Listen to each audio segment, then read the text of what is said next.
Storm over Wyrmwood rages. I check in my pockets, the last few tokens in hand.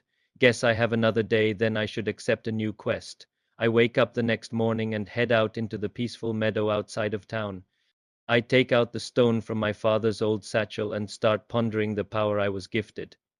I take out my sword and start swinging wildly, shouting power activate to no avail. A few hours later, I did get a workout but could not unlock the ability. Back at the guild, I walk into the great hall and walk up to the bounty board. The lively atmosphere turned into pin-drop silence. Everyone is watching me. I glance at all the high-ranking quests, bounties and deadly conditions. No thanks. I find a old low-ranking request, a escort request, needs one more member. An old farmer wants to collect some magical mushrooms for his wife's joint pains. The pay is 5 tokens per adventurer. If I add it to what I have left, I have 7 days a roof over my head.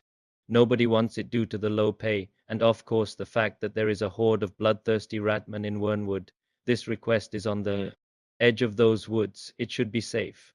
I take the paper and accept the quest. Tomorrow morning we will set out. Next morning I meet the client at his house in the old district. His house, barely standing, reminds me of my childhood. The client, an old owl man, steps outside with 2 other recruits from the guild. Owl man says, "Good, we are all here, let's get going."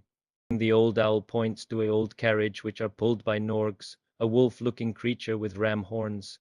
The fox recruit jumps up to drive the carriage, as me, the client and the other recruit, a meerkat man, gets inside. Not sure if it was the presence of the old owl client, or if he is trying to fish out information, the meerkat recruit spoke to me. He kept me company all the way to our destination. It was the first bit of decent social contact I had in a long time. We arrive at our destination. The old owl man asks us to keep an eye on the woods whilst he picks the mushrooms he needs. Not long after he collected the mushrooms, we see red glowing eyes come out of the forest. Ratmen. I shout, as we are already surrounded. We escort the client back to the carriage, not turning our backs to the approaching red eyes.